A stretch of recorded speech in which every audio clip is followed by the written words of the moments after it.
Bonjour, je suis ravie de vous avoir ici.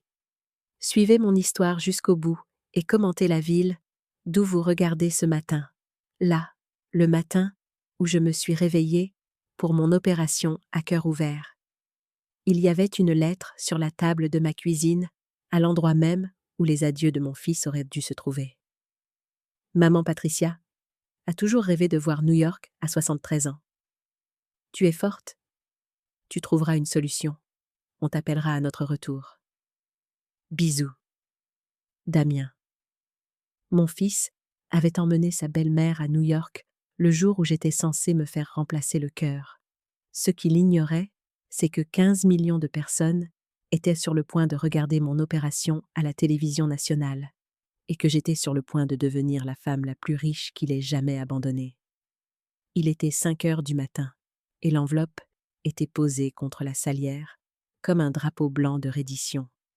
J'ai lu ces lignes 3 fois avant que les mots ne pénètrent réellement mon esprit.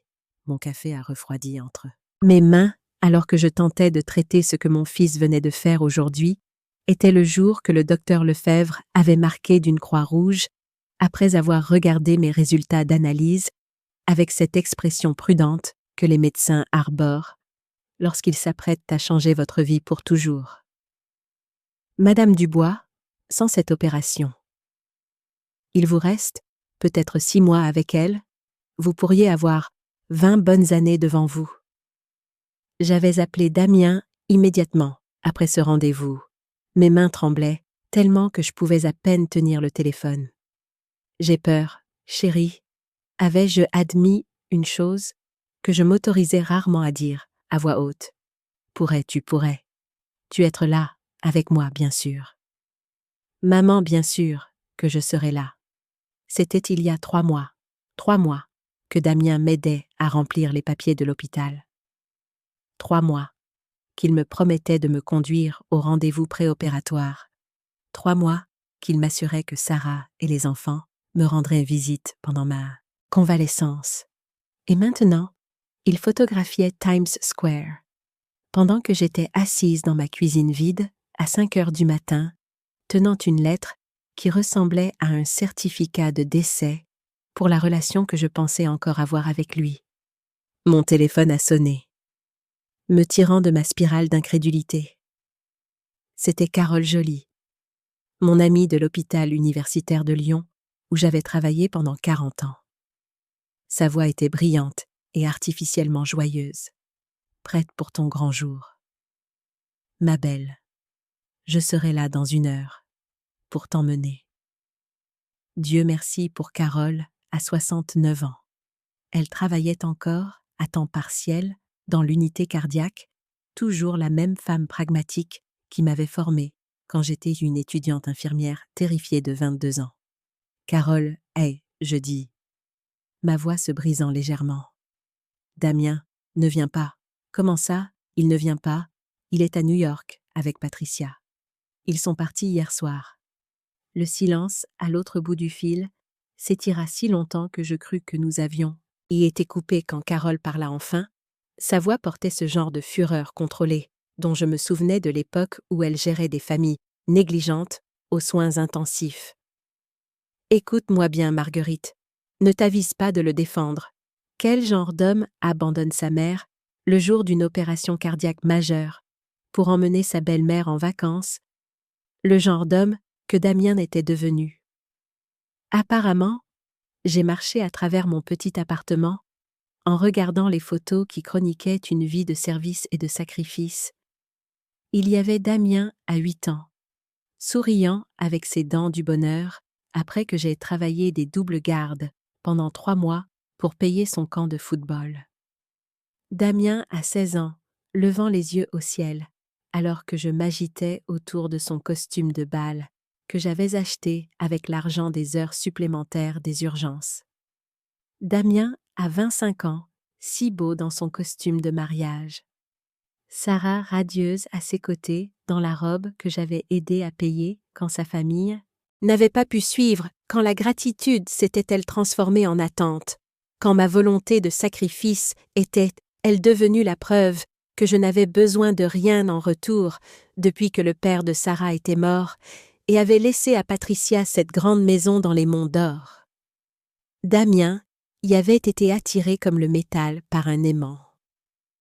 Les déjeuners du dimanche avaient déménagé de mon petit appartement à la salle à manger. De Patricia. Les célébrations de fête s'étaient relocalisées dans son salon parfaitement décoré. Les petits-enfants Emma et Samuel avaient dû commencer à l'appeler Mamie Patricia, tandis que je devenais Mamie Maggie, comme si la distinction des titres reflétait notre importance relative dans leur vie. Carole est arrivée à mon appartement au volant de sa vieille Peugeot, avec ce genre d'efficacité déterminée qui l'avait rendue légendaire dans l'unité cardiaque. Ses cheveux argentés étaient tirés en arrière dans le même chignon pratique qu'elle portait depuis des décennies. Ne pense même pas à défendre ce fils indigne athée, elle dit dès que j'ai ouvert la porte, lisant mon expression avec la précision de quelqu'un qui avait passé 40 ans à interpréter les signes subtils de détresse cardiaque. Je bouillonne depuis 1 heure, et j'ai des choses à dire, Carole. S'il te plaît. Marguerite, j'étais là quand tu as enchaîné 3 gardes de suite pour payer les livres universitaires de Damien. J'étais là quand tu as vendu les bijoux de ta grand-mère pour aider aux frais de son mariage. Elle fit une pause, étudiant mon visage avec une attention clinique. Quand exactement le fait de tout sacrifier pour ton enfant est-il devenu la preuve que tu ne mérites rien en retour? Je ne pouvais pas répondre à cette question, en partie parce que je ne connaissais pas la réponse, et en partie parce qu'y penser, trop profondément, pourrait briser quelque chose en moi que je devais garder intact pour les prochaines heures. Nous devrions y aller? Et, je dis, à la place, ramassant le petit sac de nuit, que j'avais préparé avec une attention minutieuse aux directives de l'hôpital des vêtements confortables, pour après l'opération des chaussons avec une bonne adhérence, le livre que je serais probablement trop médicamenté pour lire, mais que j'avais apporté quand même. Car le rituel de le mettre dans le sac me donnait l'impression d'être prête. Le trajet vers l'hôpital universitaire prit 45 minutes à travers la circulation matinale qui semblait particulièrement dense. Carole remplissait le silence avec des histoires sur d'autres patients qu'elle avait vus traverser des chirurgies majeures, évitant soigneusement toute mention de complications. Tu te souviens de Madame Pirot, de la chambre 4B à T? Elle dit alors que nous nous arrêtions à un autre feu rouge, triple pontage, à 82 ans, et maintenant, elle marche 8 kilomètres chaque jour. Carole, tu n'as pas besoin de... Je n'essaie pas de te rassurer sur la chirurgie, ma chérie. J'essaye de te rappeler que ta vie n'est pas finie. Que peu importe ce qui se passe avec Damien et ses priorités mal placées, tu as 20 bonnes années devant toi pour vivre comme tu l'entends. Nous sommes entrés dans le parking de l'hôpital et j'ai senti mon estomac se nouer avec ce mélange familier d'anticipation et d'effroi qui m'avait accompagné au travail pendant 4 décennies. Mais cette fois, c'était différent. Cette fois, je n'étais pas là pour sauver la vie de quelqu'un d'autre. J'étais là pour faire sauver la mienne. Il y avait quelque chose que Damien ne savait pas, quelque chose que j'avais gardé pour moi, par modestie, dans une habitude de toute une vie de ne pas vouloir accabler les autres avec mes petites victoires. Il y a 6 mois, quand j'avais reçu le diagnostic et commencé à rechercher des chirurgiens cardiaques, je m'étais inscrite à un concours sur un coup de tête Miracles médicaux. Cette émission de télé-réalité, où le célèbre chirurgien Dr Michel Lefebvre effectuait des procédures révolutionnaires sur des patients. Méritant, j'avais rempli le dossier de candidature, surtout comme une distraction, quelque chose pour occuper mon esprit pendant les nuits blanches où la réalité de mon état me frappait comme un train de marchandises. « Dites-nous. »« Pourquoi vous méritez un miracle médical ?» demandait le dossier. J'avais écrit sur mes 40 années, en tant qu'infirmière cardiaque, sur les milliers de patients dont j'avais tenu la main dans leurs moments les plus sombres, sur les familles que j'avais réconfortées. Quand les miracles ne se produisaient pas, j'avais écrit sur le choix du service plutôt que de soi-même sur le fait de trouver un but dans la guérison des autres, sur la satisfaction tranquille d'une vie passée à faire en sorte que les autres se sentent moins seuls. Je ne m'attendais jamais à avoir de réponse. Les femmes comme moi. Les femmes ordinaires, sans histoire.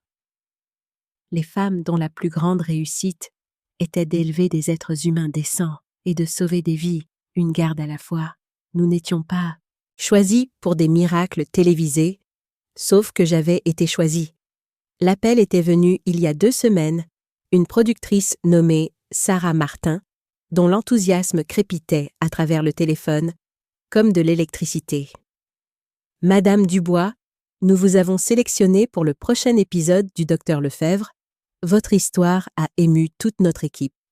Aux larmes, vous représentez tout ce qu'il y a de noble dans les soins de santé, et le Docteur Lefebvre s'est personnellement investi.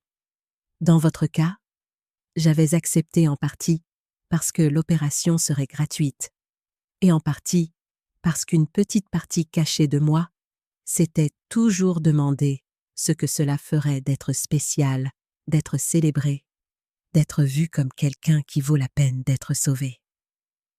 Damien ne savait pas pour l'émission.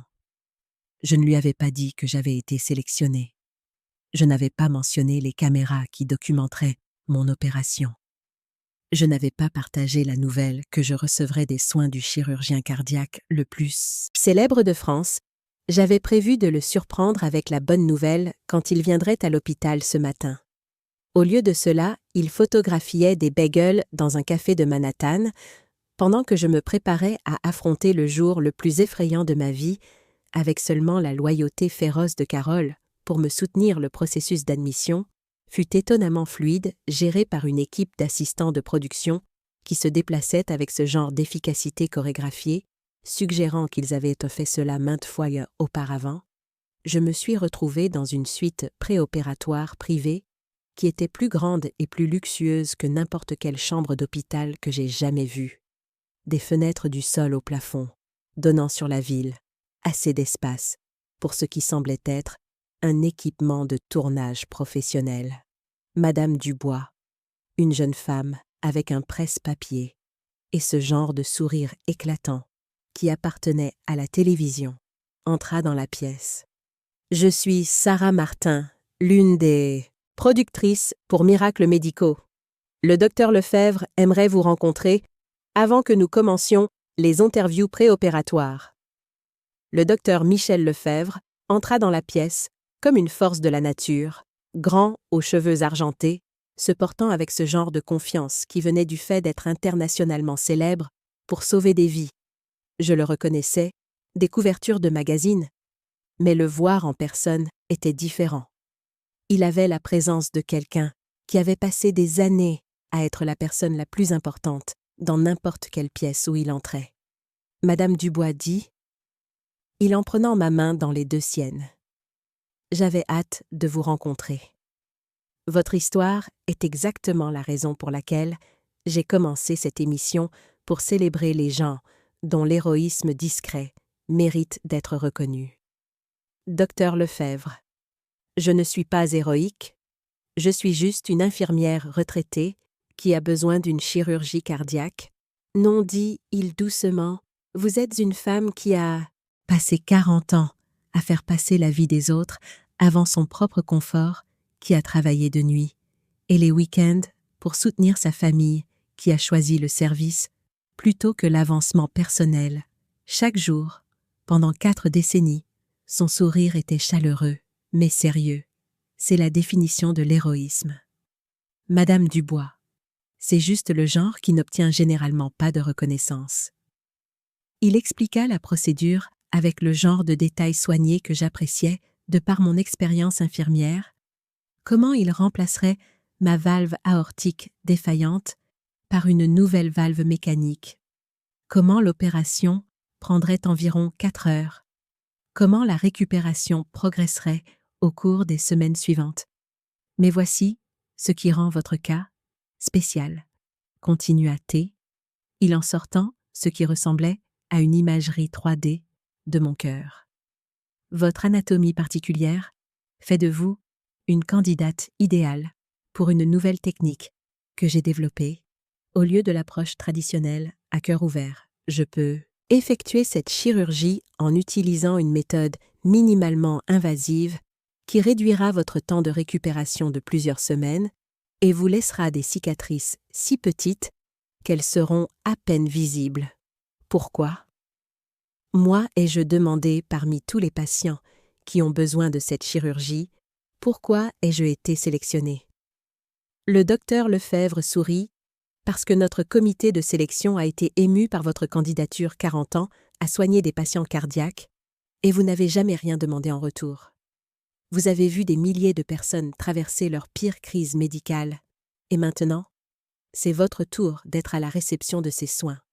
Ce qu'il ne disait pas, mais que je pouvais lire dans son expression, c'était qu'il y avait quelque chose de particulièrement convaincant chez une femme qui avait été abandonnée par sa famille le jour d'une chirurgie majeure, quelque chose qui ferait une télévision puissante.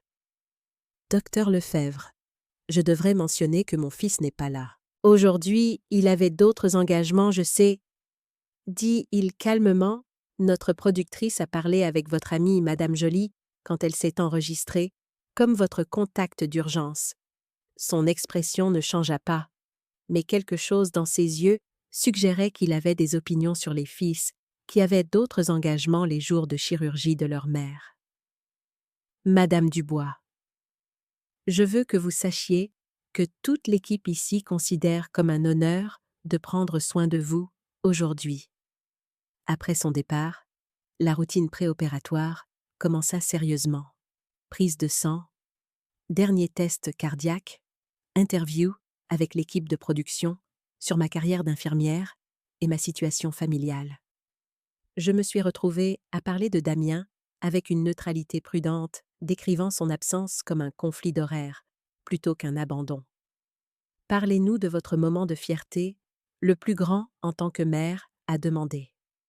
L'un des intervieweurs, j'ai pensé à la remise de diplôme de Damien de son école de commerce, le voir traverser l'estrade pour recevoir son MBA, pendant que j'étais assise dans le public, portant la seule belle robe que je possédais, ayant travaillé des gardes supplémentaires pendant des mois pour l'aider à couvrir ses dépenses, le voir devenir indépendant. Et, je dis, finalement sachant qu'il n'avait plus besoin de moi, ce n'est qu'après l'avoir dit que j'ai réalisé comment cette indépendance s'était transformée en indifférence. Comment ne pas avoir besoin de moi était devenu ne pas vouloir de moi de l'autre côté de l'océan, dans une chambre d'hôtel luxueuse près de Central Park. Damien Dubois se réveilla avec la lumière du soleil, filtrant à travers les rideaux. Il était 9 heures du matin à New York, 15 heures à Lyon. Il vérifia son téléphone, faisant le calcul mental. L'opération de maman commencerait dans environ 1 heure. La préparation devait se passer. En ce moment même, son estomac se tordit de culpabilité. Mais la voix de Patricia de la veille résonna dans son esprit. « Daniel, ta mère, est forte, elle a traversé pire que ça. Carole sera là. L'hôpital a un excellent personnel. C'est mon voyage de rêve, chérie, à 73 ans. Je ne sais pas combien d'autres chances j'aurai. » Sarah remua à côté de lui, ses yeux rouges. Même dans le sommeil, elle avait pleuré pendant 1 heure, la nuit dernière, après leur arrivée. Nous aurions dû rester. Elle chuchotait. Ta mère avait si peur quand elle parlait de l'opération, elle ira bien. Avait dit Damien, bien qu'il ne fût pas sûr de qui il essayait de convaincre maman, trouve toujours une solution. C'est la personne la plus forte que je connaisse. Patricia frappa à leur porte à 9h30, déjà habillée dans un tailleur pantalon bleu pâle qui coûtait probablement plus que le loyer mensuel de Marguerite. Prêts pour le petit déjeuner, vous deux? J'ai réservé dans le café le plus charmant, près de la 5e avenue. Nous ne pouvons pas perdre un moment de cette belle journée. Damien regarda Sarah qui essuya rapidement ses yeux et força un sourire. Donnez-nous juste 15 minutes.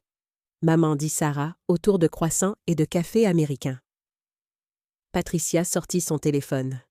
Daniel, nous devons absolument prendre une photo. Je veux me souvenir de chaque instant de ce voyage. Damien hésita. Quelque chose sonnait faux à l'idée de poster des photos de vacances, pendant que sa mère se préparait pour une chirurgie cardiaque. L'opération de maman est aujourd'hui, dit-il calmement. Patricia agita une main dédaigneuse. Exactement pourquoi nous devons documenter les bonnes choses de la vie. Cher ami, ta mère voudrait que tu profites de ça. Elle a toujours été si altruiste contre son meilleur jugement. Damien permit à Patricia de les arranger pour une photo. Son téléphone les captura levant des tasses de café contre la toile de fond des gratte-ciel new-yorkais, tous les trois souriants. Patricia tapa rapidement ses doigts, volant sur l'écran.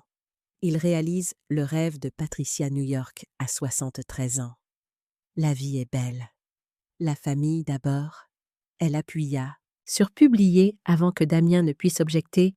Il ne savait pas que dans quelques heures, cette simple photo serait vue par des centaines de milliers de personnes et que la plupart d'entre elles seraient furieuses alors que l'équipe d'anesthésie me préparait pour l'opération. Je pensais à Damien sirotant du café à New York, publiant probablement des photos sur les réseaux sociaux, disant que le rêve de toute une vie de Patricia se réalisait. Il n'avait aucune idée que la vie tranquille de sa mère était sur le point de devenir tout sauf routinière. Carole serra ma main alors qu'il me roulait vers la salle d'opération.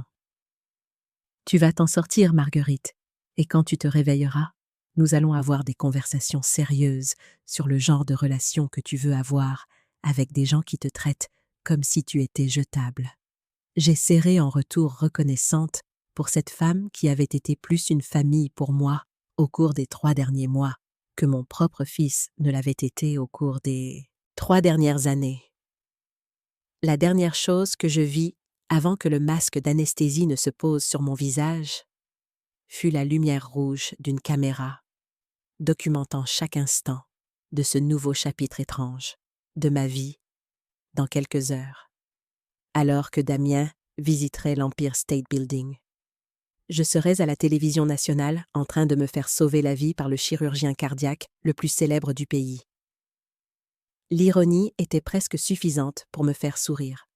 Presque à 7 heures du matin, heure locale, l'émission Miracles médicaux commença sa diffusion en direct. Le format de l'émission était simple. Suivre de vrais patients à travers des procédures médicales révolutionnaires, mettant en lumière à la fois la science et les histoires humaines derrière chaque cas. Le docteur Lefebvre apparut à l'écran debout, dans la zone préopératoire, avec ce mélange caractéristique d'autorité professionnelle et de chaleur télégénique. Bonjour à tous, aujourd'hui, nous sommes honorés de vous présenter Marguerite Dubois, une infirmière cardiaque retraitée de 67 ans qui a passé 40 ans à prendre soin de patients, tout comme elle. La caméra coupa sur des images de mon interview précédente, moi parlant de ma carrière d'infirmière. Ma voix stable et professionnelle. Pendant 4 décennies, Marguerite a tenu la main de patients effrayés, confrontés à une chirurgie cardiaque. Elle a réconforté des familles, elle a sauvé des vies, mais quand elle a eu besoin de sa propre famille, le plus, elle s'est retrouvée à affronter cette chirurgie. Seule, la production avait été prudente avec la façon dont il présentait cela. Pas de ton accusateur, pas de critique directe de Damien. Juste la vérité simple et dévastatrice, j'avais une chirurgie cardiaque majeure sans mon fils présent. Le fils de Marguerite avait un engagement antérieur, dit simplement le docteur Lefebvre. Donc aujourd'hui son amie Carole Joly, une collègue infirmière cardiaque, est ici comme son système de soutien. La caméra montra Carole. Dans la zone d'attente, son visage fixé dans cette expression déterminée que je connaissais si bien dans les 30 premières minutes de la diffusion. En direct, le chat de l'émission bougeait vite. Infirmière Cathy Neuf. Elle a passé 40 ans comme infirmière. Et son fils n'est même pas là. Jean de Lion, quel genre d'engagement antérieur est plus important que la chirurgie cardiaque de ta mère? Fille attentionnée, ça me brise le cœur. Ma maman était infirmière aussi. Je ne peux pas imaginer ne pas être là pour elle. Mais c'est à 7h40, 2 minutes, dans le flux, que tout a changé. Quelqu'un dans le chat a posté un lien. Détective Reddit a trouvé l'Instagram du fils. Il est à New York, posté il y a 2 heures. Le lien se répandit à travers le chat comme une traînée de poudre. L'Instagram de Damien était public. La photo sur laquelle Patricia avait insisté ce matin, là était juste là, en haut de son flux, Damien, Sarah et Patricia, levant des tasses de café devant un café New Yorkais, la légende, réalisant le rêve de Patricia New York à 73 ans. La vie est belle. La famille, d'abord l'horodatage, montrait qu'elle avait été postée à 9h47 de New York, juste quelques heures avant que ma chirurgie ne soit programmée pour commencer. La réaction fut immédiate et explosive. En quelques minutes, le chat de Miracles Médicaux fut rempli d'indignation. Rando du Texas. Il est à New York. Sa mère a une chirurgie cardiaque et il boit du champagne aux États-Unis. Maman de 3 enfants. La famille d'abord. La famille d'abord. Et sa mère. Infirmière cardiaque. Bordeaux.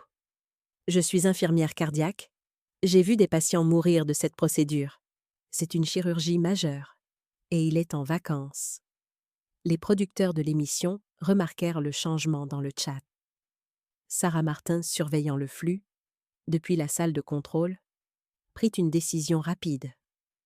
Il ne mentionnerait pas la découverte de New York directement, il laisserait l'histoire se dérouler. Organiquement, laisserait les téléspectateurs tirer leurs propres conclusions.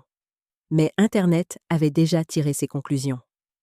Quelqu'un créa une capture d'écran comparant le post new-yorkais de Damien avec un flux en direct de ma préparation chirurgicale. L'image se répandit sur Twitter en quelques minutes. Justice pour les aînés. Cette femme a passé 40 ans comme infirmière cardiaque. Aujourd'hui, elle a une chirurgie cardiaque vitale. Son fils est à New York. Hashtag New York avant Maman. Le hashtag prit feu. Cœur brisé RN. Ma mère était infirmière pendant 35 ans. J'ai pris 1 mois de congé pour m'occuper d'elle, après son opération. C'est impardonnable à 8h30, alors que j'étais roulée dans la salle d'opération. Le hashtag New York, avant Maman, était en tendance nationale. Le flux en direct de Miracles Médicaux, qui attirait généralement environ 50 000 téléspectateurs, approchait maintenant les 200 000 et le nombre continuait de grimper les mains du docteur. Lefebvre bougeait avec la précision de quelqu'un qui avait effectué cette procédure des centaines de fois. Mais l'innovation qu'il tentait n'avait jamais été faite à la télévision en direct. Au lieu de la sternotomie complète traditionnelle, sciée à travers le sternum, il utilisait 3 petites incisions. Entre mes côtes, la caméra envoyait des images au moniteur autour de la salle d'opération, montrant l'approche minimalement invasive en temps réel. Cette technique, narrait le docteur Lefebvre pour le public, en direct réduit considérablement le traumatisme pour le corps du patient, au lieu d'une récupération de 6 à 8 semaines. Madame Dubois pourrait reprendre ses activités normales en 3 à 4 semaines. Son équipe travaillait dans un silence synchronisé, leurs mouvements pratiqués et efficaces. Carole regardait depuis la galerie d'observation, son œil professionnel suivant chaque étape de la procédure. Plus tard, elle me dirait qu'elle n'avait jamais rien vu d'aussi beau, la façon dont ils avaient approché mon cœur avec tant de soin, tant de révérence pour l'organe qui m'avait maintenu en vie pendant 67 ans. Le remplacement de la valve prit 3h47 procédure modèle, annonça le docteur Lefebvre alors qu'il terminait la dernière suture. La nouvelle valve de Madame Dubois fonctionne parfaitement dans la galerie d'observation. Carole essuya des larmes de ses yeux. Sur le flux en direct, 280 000 personnes regardaient, alors que les moniteurs montraient ma nouvelle valve cardiaque, s'ouvrant et se fermant avec un rythme parfait à New York. Il était 14h47 quand le téléphone de Damien commença à vibrer. Ils étaient en train de déjeuner un petit bistrot que Patricia avait insisté pour visiter quand les notifications commencèrent à affluer. Ding, ding, ding, ding. Damien chéri, s'il te plaît, mets ça sous silence, dit Patricia irritée. Nous essayons de profiter de notre repas, mais Damien fixait son écran son. Visage se vidant de sa couleur, 47 appels manqués de numéros qu'il ne reconnaissait pas, d'anciens amis de son patron de la sœur de Sarah. Son Instagram avait explosé, la photo de New York avait 15 000 commentaires et ils arrivaient encore vite. Karen, de Lyon, ta mère a une chirurgie cardiaque et tu postes des photos de champagne dégoûtant. Michel T476. J'espère que tu es fier de toi. Ta mère est une héroïne et tu l'as abandonnée. Justice pour les infirmières. Elle a travaillé 40 ans à sauver des vies. Tu ne pouvais pas épargner. Un jour pour lui tenir la main. La main de Damian commença à trembler. Sarah chuchota. Sarah, regarde ça. Sarah prit le téléphone, ses yeux scannant les commentaires. Son visage devint blanc. Oh mon Dieu, Damien, qu'est-ce que c'est? Patricia se pencha, plissant les yeux vers l'écran. Pourquoi tout ce tapage ils attaquent? Damien, dit Sarah, sa voix montant. Les gens disent des choses horribles sur le voyage à New York, sur le fait de ne pas être à l'opération. Comment les gens sauraient? Ils m'aiment cela, demanda Patricia. Damien faisait défiler frénétiquement, essayant de comprendre ce qui se passait. C'est alors qu'il vit le lien vers le flux en direct. Miracles médicaux, lut-il à haute voix. L'opération de maman est diffusée, c'est à la télévision nationale. Il cliqua sur le lien avec des doigts tremblants. Le flux était toujours en direct, montrant maintenant les soins.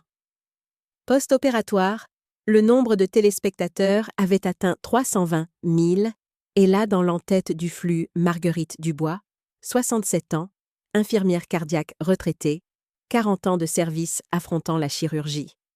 Seul le souffle de Damien se coinça dans sa gorge. Le chat bougeait trop vite pour lire. Mais il attrapa des fragments fil à New York pendant qu'elle est en chirurgie, a abandonné sa mère. Hashtag New York avant Maman? Non, chuchota Damien. Non, non, non, ce n'est pas. Maman, elle savait pour ça.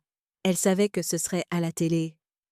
Daniel, calme-toi, dit Patricia, mais sa voix avait perdu son tranchant confiant. C'est juste des bêtises d'Internet, ça va passer. Sarah pleurait, maintenant son téléphone se remplissant aussi de messages. Ma sœur dit que c'est partout sur Twitter. Ils ont trouvé ton Instagram. Les gens sont? Damien, ils sont si en colère. Damien essaya d'appeler l'hôpital. La ligne était occupée. Il essaya le portable de Carole. Ça alla directement sur la messagerie. Il essaya mon numéro. Messagerie. Nous devons rentrer. Dit Damien, se levant brusquement. Nous devons rentrer tout de suite. Daniel, sois raisonnable, protesta Patricia. Nous venons d'arriver. Ta mère va bien, elle est sortie de chirurgie. Tout ça sera oublié demain. Mais Damien sortait déjà son téléphone, cherchant des vols de retour vers la France le plus tôt qu'il pouvait les ramener, était dans 24 heures, à regarder Internet le déchirer pour une décision qu'il commençait seulement à comprendre comme impardonnable. Je me suis réveillée au son des machines bipant rythmiquement autour de moi et à la sensation de quelqu'un tenant ma main. La salle de réveil devint nette, progressivement, lumière vive, équipement médical et le visage familier de Carole, planant au-dessus de moi avec une expression qui mélangeait soulagement avec quelque chose qui ressemblait suspicieusement à du triomphe. La voilà, dit Carole doucement. Comment te sens-tu, ma chérie, comme si j'avais été percutée par un camion? Ai-je réussi à dire ma voix rauque à cause du tube respiratoire? Mais un camion conduit par quelqu'un qui savait ce qu'il faisait. Carole rit, et je réalisais qu'il y avait d'autres personnes dans la pièce.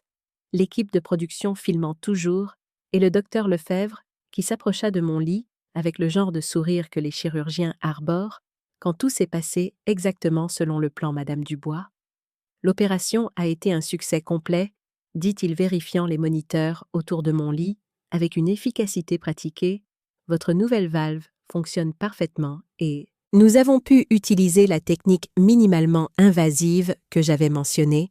Vous aurez 3 petites incisions au lieu d'une grande, ce qui signifie une guérison plus rapide et des cicatrices minimes. Combien de temps? Ai-je dormi 3 heures et 47 minutes. Procédure modèle. Le docteur Lefebvre tira une chaise à côté de mon lit et je réalisais que les caméras tournaient toujours. Madame Dubois, je dois vous dire quelque chose dans mes 30 ans de chirurgie cardiaque. J'ai rarement vu quelqu'un avec votre combinaison de facteurs anatomiques qui a rendu cette nouvelle technique possible. Vous allez être le cas d'école pour le remplacement valvulaire aortique minimalement invasif. Qu'est-ce que ça veut dire? Ça veut dire que votre chirurgie va changer la façon dont nous abordons cette procédure pour des milliers de futurs patients. Vous ne recevez pas juste des soins. Madame Dubois, vous les faites avancer à travers ma brume post-chirurgicale. J'essayais de traiter ce qu'il me disait. D'une manière ou d'une autre, ma chirurgie de routine était devenue une médecine révolutionnaire. Il y a autre chose, continua le docteur Lefebvre, jetant un coup d'œil à l'équipe de production. La réponse à votre histoire a été extraordinaire. Le flux en direct a eu plus de 300 000 téléspectateurs à son apogée. Les chiffres préliminaires suggèrent que cela pourrait être notre épisode le plus regardé jamais. 300 000 personnes avaient regardé mon opération. Carole serra ma main. Marguerite, tu dois voir ça? Elle tint son téléphone, me montrant un post sur les réseaux sociaux, avec une photo de moi de l'interview préopératoire d'hier. Les commentaires étaient accablants. Des centaines d'infirmières partageant leurs propres histoires d'anciens patients, me remerciant pour des soins dont je ne me souvenais pas avoir donné, des gens exprimant leur indignation que ma famille m'ait abandonnée. Le jour de l'opération, je ne comprends pas. Et je dis, essayant de donner un sens à ce que je voyais, à travers le brouillard des médicaments, comment les gens ont-ils découvert pour Damien Carole? Hésita, puis me montra le compte Instagram de Damien. C'était là la photo de lui, Sarah et Patricia à New York, souriant et levant des tasses de café. La légende réalisant le rêve de Patricia New York à 73 ans. La vie est belle. La famille d'abord l'horodatage montrait qu'elle avait été postée il y a des heures pendant que j'étais en chirurgie. « Oh mon Dieu! Je chuchotai. « C'est pire, dit doucement Carole. Regarde les commentaires, des centaines de personnes avaient trouvé le post de Damien et exprimaient leur dégoût en termes de plus en plus durs. Heather M. Johnson. Pendant que ta mère avait une chirurgie cardiaque, quel genre de fils es-tu, infirmier praticien? Mike. Ta mère est une sainte et tu es à New York à poster des selfies. Incroyable, la vraie Karen. B. La famille, d'abord. La famille? D'abord. Ta mère était seule dans un hôpital. Les commentaires continuaient d'arriver plus en colère et plus spécifiques, alors que les gens connectaient mon histoire à sa présence sur les réseaux sociaux. Le docteur Lefebvre s'éclaircit la gorge. Madame Dubois, je devrais mentionner que nous avons reçu des milliers de messages pour vous. Carte Fleur offre de soutien de tout le pays. Il semble que vous ayez touché plus de vies que vous ne le réalisiez. Cela devient hors de contrôle. Et, je dis, la panique commençant à traverser la médication contre la douleur. Je n'ai jamais voulu ce genre d'attention. Je voulais juste traverser l'opération tranquillement. Marguerite, dit Carole fermement, tu as passé 40 ans à être discrète sur tes contributions. Tu as travaillé des gardes supplémentaires sans te plaindre. Tu es resté tard pour réconforter les familles. Tu as formé des douzaines de nouvelles infirmières sans jamais demander de reconnaissance. Peut-être qu'il est temps que le monde voit ce que le reste d'entre nous a toujours su que tu es extraordinaire, mais Damien a fait son choix, dit le docteur Lefebvre. Sa voix portant l'autorité de quelqu'un qui avait passé des décennies à prendre des décisions difficiles. Vous ne pouvez pas protéger quelqu'un des conséquences de ses propres actions. Une infirmière entra dans la chambre avec une pile de ce qui ressemblait à du courrier. Madame Dubois, c'est arrivé pour vous, dans la dernière heure, nous avons dû installer une zone séparée juste pour gérer les livraisons. Je fixais les lettres et les paquets, submergé par l'idée que des étrangers se souciaient plus de ma guérison que mon propre fils ne semblait le faire. Il y a autre chose, dit Sarah Martin derrière la caméra. La réponse a été si forte que le réseau veut prolonger votre histoire. Au lieu d'un seul épisode, il propose une émission spéciale sur les héros de la santé. Comme vous, qu'est-ce que cela impliquerait? Suivre votre rétablissement, mettre en lumière votre carrière d'infirmière, peut-être présenter certains des patients dont vous avez impacté la vie au fil des ans. Sarah fit une pause, vérifiant ses notes, et Madame Dubois, il y a la question de vos frais de participation. Frais de participation pour apparaître dans l'émission, pour nous permettre de documenter votre chirurgie et votre rétablissement. C'est standard pour tous les patients en vedette. Elle sourit. 70 000 €. La pièce tomba dans le silence. À l'exception du bip régulier de mon moniteur cardiaque, 70 000 € plus d'argent que je n'en avais jamais vu en une seule fois, plus que mon salaire annuel pendant la majeure partie de ma carrière d'infirmière. Ce n'est pas possible, je chuchotai. C'est très possible, dit le docteur Lefebvre, et c'est le moins que vous méritiez pour avoir partagé votre histoire avec le monde. J'ai fermé les yeux, essayant de traiter tout ce qui s'était passé au cours des dernières 24 heures, hier matin. J'étais une mère abandonnée, affrontant une chirurgie seule. Maintenant, j'étais apparemment une sensation des réseaux sociaux, avec des centaines de milliers de supporters et plus d'argent que je n'avais jamais rêvé d'avoir. Mon téléphone, que Carole gérait, commença à sonner avec insistance. Elle regarda l'écran et fronça les sourcils. « C'est Damien. Il a appelé 12 fois dans la dernière heure. » Je fixais le téléphone, me souvenant de la lettre qu'il avait laissée sur la table de ma cuisine. Le rejet décontracté de mes peurs et de mes besoins. L'hypothèse que je trouverais une solution et que j'irais bien sans son soutien. Sarah a appelé 6 fois, continua Carole. Même, Patricia a appelé. Ils avaient vu les posts. Ils avaient vu les commentaires sur les réseaux sociaux de Damien. Ils avaient vu leur nom en tendance sur Twitter, avec des hashtags comme famille, sans cœur, et New York avant Maman. Je pensais à mon fils, probablement assis dans un hôtel parisien coûteux, essayant frénétiquement de gérer un désastre de relations publiques, pendant que sa mère, qui venait d'avoir une chirurgie vitale, gisait dans un lit d'hôpital entouré d'étrangers, qui se souciaient plus de son bien-être que lui. « Qu'est-ce que tu veux que je lui dise ?» demanda Carole. J'ai regardé les fleurs d'étrangers, les lettres de gens qui appréciaient ce que j'avais donné aux soins de santé, la preuve que ma vie tranquille avait en quelque sorte compté pour plus de gens que je ne l'avais jamais imaginé.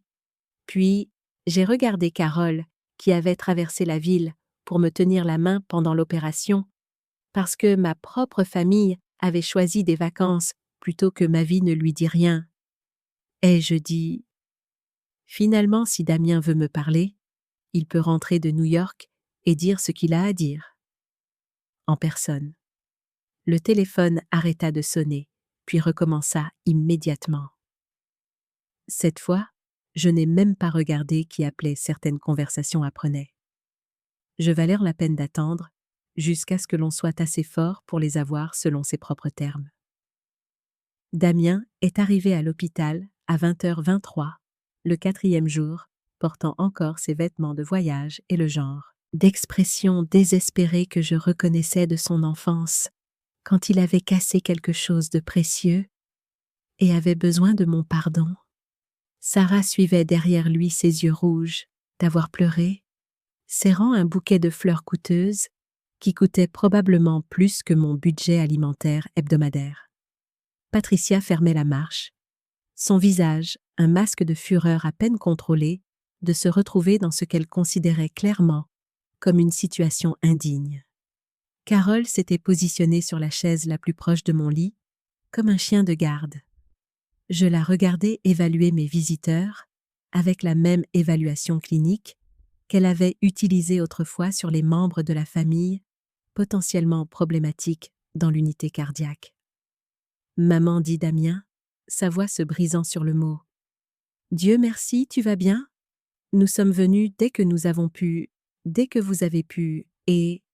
Je répétais ma voix soigneusement neutre après avoir vu la couverture médiatique. Ce n'est pas, je veux dire, nous prévoyons déjà de revenir. Damien l'est, j'interrompis doucement. Je suis très fatiguée. La chirurgie prend beaucoup d'énergie à quelqu'un de mon âge. Peut-être pourrais-tu me dire pourquoi tu es ici? Il semblait sincèrement confus par la question. Comme si la réponse devait être évidente, parce que tu es ma mère, parce que tu as eu une chirurgie, parce que j'étais inquiet pour toi. Tu étais inquiet pour moi, hier quand tu es parti pour New York? Sarah s'avança, serrant ses fleurs comme un bouclier. Madame Dubois, nous n'avons jamais voulu que ça se passe comme ça. Le timing était juste. C'était malheureux. Malheureux. J'ai testé le mot le roulant, comme une phrase étrangère que j'essayais de comprendre. Est-ce comme ça qu'on appelle ça, Patricia? Parla enfin sa voix, portant le ton impérieux qu'elle avait utilisé pendant les 5 années où elle avait réorganisé les priorités de ma famille. Marguerite, ce spectacle médiatique est devenu complètement hors de contrôle. Daniel a été crucifié sur les réseaux sociaux pour ce qui équivaut à un conflit d'horaires. Tu dois faire une déclaration, clarifiant qu'il n'y a pas de rancune. J'ai regardé cette femme qui avait en quelque sorte convaincu mon fils que ses rêves étaient plus importants que la vie de sa mère. Et j'ai senti quelque chose bouger dans ma poitrine. Pas ma nouvelle valve cardiaque, mais quelque chose de plus profond et plus fondamental. Patricia, pourquoi ne me parles-tu pas de New York? C'était comment? Times Square est ce que c'était. Tout ce que tu rêvais que ce serait. Les yeux de Patricia se plissèrent, sentant clairement un piège, mais ne sachant pas où il était caché. C'était charmant, éducatif, une expérience culturelle. Je suis contente. Je dis calmement. Je suis contente que tu aies pu voir la Statue de la Liberté et boire du café et prendre des photos pendant que j'avais la poitrine ouverte et le cœur reconstruit. Maman, ce n'est pas juste, commença Damien. Qu'est-ce qui n'est pas juste exactement que je souligne ce qui s'est passé ou que cela se soit passé tout court? Carole s'éclaircit la gorge. Damien. Peut-être pourrais-tu expliquer à ta mère pourquoi les vacances de Patricia étaient plus importantes que sa chirurgie vitale? Ce n'était pas plus important. C'était juste le timing était déjà fixé. Et maman a toujours été si indépendante, si capable de gérer les choses par elle-même. Alors, tu pensais que je pouvais gérer une chirurgie cardiaque par moi-même? Aussi, je pensais que la chirurgie était de routine. Je pensais que tu irais bien. Et si je n'avais pas été bien, la question flottait dans l'air comme un défi. S'il y avait eu des complications, si j'étais morte sur cette table, hier, le visage de Damien se froissa, et pendant un instant, il ressembla au petit garçon qui avait rampé dans mon lit pendant les orages. Ne dis pas ça, ne pense même pas à ça. Maman, je ne pense à rien d'autre depuis 6 mois, à mourir seule, à ne pas avoir quelqu'un qui m'aimait, me tenant la main, quand je passais sous anesthésie, à la possibilité que mon fils ne découvre peut-être, même pas que j'étais partie avant de rentrer de vacances. Sarah éclata en sanglots. Nous ne savions pas que ce serait comme ça. Nous ne savions pas que tout le monde réagirait si fortement. Nous pensions juste que tu pensais quoi? Sarah, nous pensions que tu comprendrais, que tu serais fière que nous prenions soin de Patricia en réalisant ses rêves. Elle a 73 ans et cela aurait pu être sa dernière chance de voyager. Et j'ai 67 ans. Je dis calmement. Et hier aurait pu être ma dernière chance d'avoir mon fils avec moi quand j'avais le plus besoin de lui. La pièce tomba dans un silence inconfortable. Patricia s'avança, son visage tendu, avec le genre de colère contrôlée que je l'avais vu utiliser pour manipuler Damien pendant des années. Marguerite, tu es dramatique. La chirurgie s'est bien passée, tu récupères bien et tu as obtenu plus d'attention et de sympathie que n'importe quelle personne raisonnable pourrait espérer. Je pense qu'il est temps de mettre ça derrière nous, maître. Quoi derrière nous? Patricia. Cette performance, cet acte de victime qui fait mal paraître ma famille. J'ai senti Carole se tendre à côté de moi et je pouvais pratiquement entendre son débat interne sur l'opportunité de jeter Patricia hors de la pièce physiquement ou juste de l'éviscérer verbalement. Ta famille aille, je dis doucement, Damien et Sarah, et les enfants? Ma famille, cette humiliation publique nous affecte tous. Patricia, ce n'est pas ta famille, c'est la mienne. Damien est mon fils, pas le tien. Emma et Samuel sont mes petits-enfants. Pas les tiens, et l'humiliation n'est pas la mienne, c'est la tienne. Le visage de Patricia rougit. Excuse-moi, tu as convaincu un homme d'abandonner sa mère le jour d'une chirurgie cardiaque pour que tu puisses voir Broadway? Ce n'est pas ce que j'ai fait, c'est ce que tu as fait. Le fait que ce soit devenu de notoriété publique ne change pas la vérité fondamentale de ce que tu lui as demandé de faire.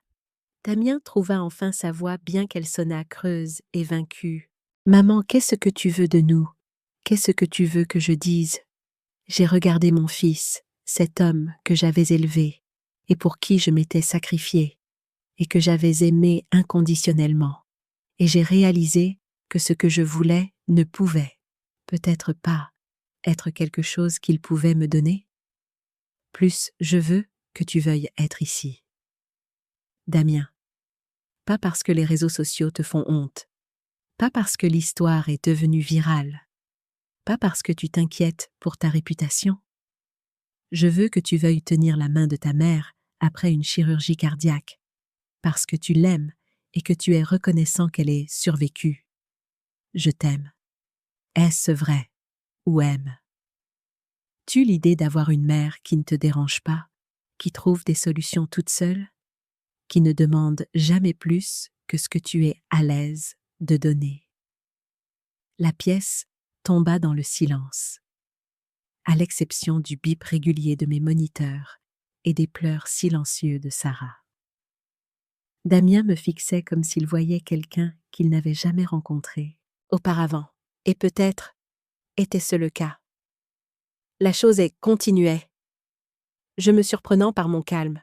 Je n'ai pas besoin que tu répares ça. Damien, je n'ai pas besoin que tu gères la couverture médiatique, ou défendes tes choix, ou même t'excuses. Je fis une pause, m'assurant qu'il écoutait vraiment ce dont j'ai besoin. C'est que tu décides si tu veux une relation avec moi, basée sur le respect mutuel et le soin véritable, ou si tu veux continuer à me traiter comme une obligation que tu remplis, quand c'est pratique. Ce n'est pas parce que... Hier, pendant que vous leviez des tasses de café à New York, j'ai appris quelque chose d'important. J'ai appris que je suis plus forte que je ne le pensais, que ma vie a touché plus de gens que je ne le réalisais, et que je mérite d'être entourée de gens qui valorisent ma présence, plutôt que de tolérer mon existence. Le visage de Patricia était devenu pâle. Elle commençait à comprendre que sa manipulation s'était retournée contre elle de manière spectaculaire, les 70 000 € que je reçois pour partager mon histoire. Hey, je dis, c'est plus d'argent que je n'en ai jamais eu, en une seule fois. Assez pour vivre confortablement pour le reste de ma vie, sans dépendre de personne. Assez pour faire mes propres choix sur la façon dont je veux passer les années qu'il me reste. Maman chuchota. Damien, es-tu en train de dire que tu ne veux plus de nous dans ta vie? J'ai regardé mon fils. La panique dans ses yeux, alors qu'il réalisait qu'il pourrait perdre quelque chose qu'il avait pris pour acquis, et j'ai senti mon cœur, mon nouveau cœur, fort se briser un peu pour nous deux. Je dis que je veux que tu sois dans ma vie parce que tu choisis d'être ici, pas parce que tu te sens obligé, et Damien, ce choix doit être le tien. J'étais épuisée. La confrontation avait drainé le peu d'énergie que mon corps post-chirurgical avait. Je pense que vous devriez partir maintenant. Je dis doucement, tous, je dois me reposer. Damien semblait vouloir argumenter, mais Sarah toucha son bras doucement. Viens, chuchota. Donnons-lui un peu d'espace alors qu'ils sortèrent de la pièce. Patricia fit une pause à la porte. Marguerite? Je commença. Mais quoi qu'elle allait dire mourut sur ses lèvres quand elle vit mon expression au revoir. Patricia, après leur départ.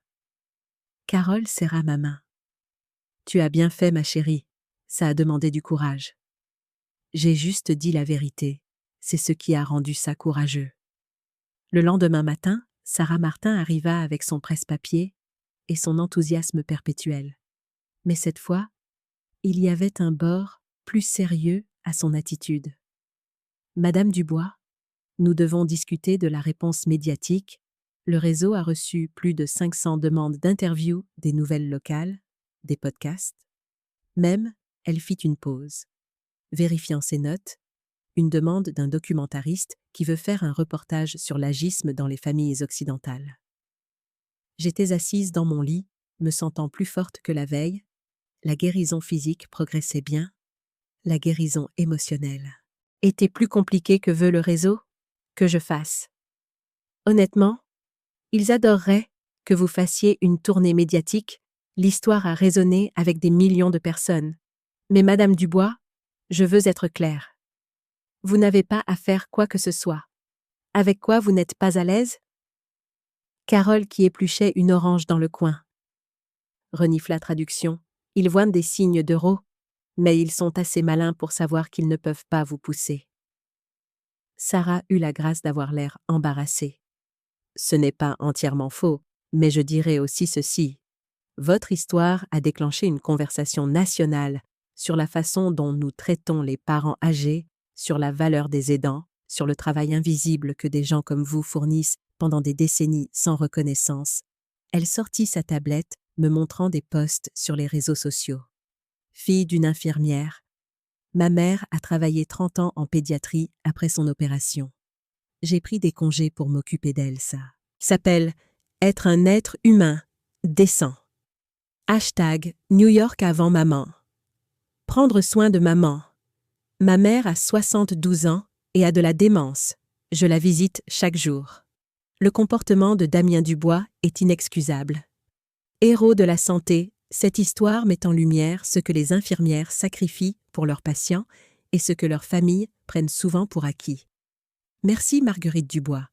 Mais il y avait aussi des posts qui me mettaient mal à l'aise. Guerrier de la justice. Damien Dubois devrait être viré de son travail. Quiconque abandonne sa mère mérite de tout perdre. Boycotté. Damien, j'ai découvert où Damien travaille. Tout le monde doit appeler et demander son licenciement. J'ai rendu la tablette. Sarah, j'ai besoin que vous compreniez quelque chose. Je ne veux pas que Damien soit détruit. Je ne veux pas qu'il perde son travail ou sa réputation. Je voulais juste qu'il soit là. Je sais. Madame Dubois, et pour ce que ça vaut, le réseau est d'accord avec vous, nous n'allons pas alimenter le lynchage, mais nous ne pouvons pas contrôler ce que fait Internet. Et si je faisais une déclaration, j'ai demandé aux gens de reculer, de donner de l'espace à Damien pour arranger les choses. Carole posa son orange. Marguerite, tu ne lui dois pas ça. Je ne le fais pas pour lui, je le fais pour moi. Je ne veux pas être la personne qui ruine la vie de mon fils. Même s'il a fait un choix terrible, Sarah hocha la tête lentement. Nous pourrions arranger une brève interview. Vous pourriez contrôler le récit, donner le ton que vous voulez. Une interview AI, je dis, avec une station locale, pas nationale, pas sensationnalisée. Juste, moi disant aux gens que j'apprécie leur soutien, mais que je ne veux pas que Damien soit harcelé. Le réseau ne sera pas ravi. Ils espèrent. Sarah, j'ai passé 40 ans comme infirmière. Je sais quand quelqu'un essaie d'exploiter une situation pour l'audience. Je ferai une interview selon mes conditions ou je ne ferai rien du tout. Sarah sourit. Vous êtes plus dure que vous, en avez l'air.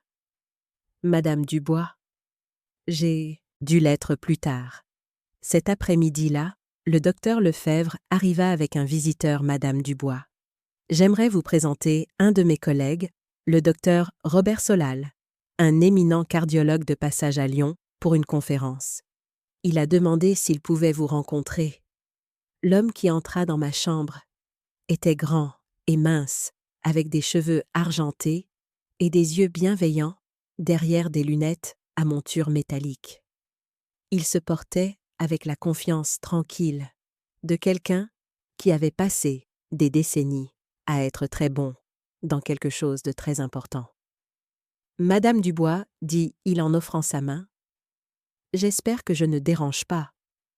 J'ai regardé votre chirurgie sur le flux, en direct, purement par intérêt professionnel, et j'ai été fascinée par la technique du docteur Lefebvre. Le docteur Solal est modeste, dit le docteur Lefebvre avec un sourire. Il est l'un des pionniers des procédures cardiaques minimalement invasives en Europe. J'ai appris certaines de mes techniques de ces recherches publiées. Je suis à moitié retraité maintenant, dit le docteur Solal, s'installant dans la chaise visiteur. Mais je me tiens toujours au courant des développements dans le domaine. Votre anatomie faisait de vous une candidate idéale pour cette approche dans mes 35 ans de pratique. Je n'ai rencontré qu'une poignée de patients avec votre combinaison particulière de facteurs. Pendant l'heure suivante, nous avons parlé de soins infirmiers cardiaques et de techniques chirurgicales des patients que nous avions tous deux vus traverser des crises médicales, de l'évolution des soins cardiaques. Au fil des décennies, c'était la première conversation que j'avais eue depuis des mois où quelqu'un s'intéressait à mon expérience professionnelle plutôt qu'à mon drame familial. Vous savez, dit le docteur Solal, alors qu'il se préparait à partir, il y a un symposium de cardiologie le mois prochain à l'Université de Lyon. Il cherche toujours des infirmières expérimentées pour parler lors d'un panel sur les soins aux patients. Seriez-vous intéressé? Je ne suis pas sûre d'être assez intéressante pour un symposium. Madame Dubois, vous avez 40 ans d'expérience cardiaque de première ligne et vous venez de subir une procédure révolutionnaire.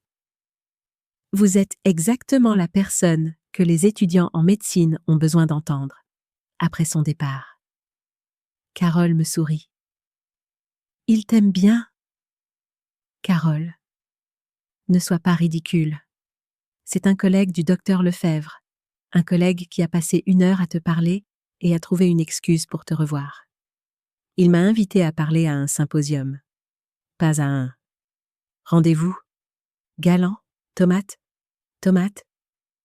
J'ai jeté un oreiller sur elle, mais je souriais. 3 jours plus tard. J'ai fait l'interview avec la chaîne locale de Lyon. La journaliste était professionnelle et respectueuse. Nous avons filmé dans la salle de conférence de l'hôpital et je portais le gilet que Sarah avait apporté de mon appartement parce que les blouses d'hôpital n'étaient pas exactement prêtes pour la caméra. Madame Dubois Internet s'est ralliée. Autour de vous, d'une manière extraordinaire, qu'est-ce que cela fait d'avoir ce genre de soutien? C'est accablant. Et, je dis honnêtement et profondément, émouvant. J'ai passé 40 ans à prendre soin des patients et je ne m'attendais jamais à ce que quelqu'un le remarque. Le fait que tant de gens aient tendu la main avec gentillesse et encouragement, cela signifie plus que je ne peux le dire. Votre fils. Damien a fait face à des critiques importantes en ligne. Qu'aimeriez-vous lui dire? Je m'étais préparée à cette question, mais elle me serrait encore la poitrine. Je dirais que j'aime mon fils, que tout le monde fait des erreurs, que la réponse d'Internet a été plus punitive que tout ce que j'aurais voulu. J'ai fait une pause. Choisissant mes mots soigneusement, ce qui s'est passé entre Damien et moi est une affaire de famille. C'est compliqué.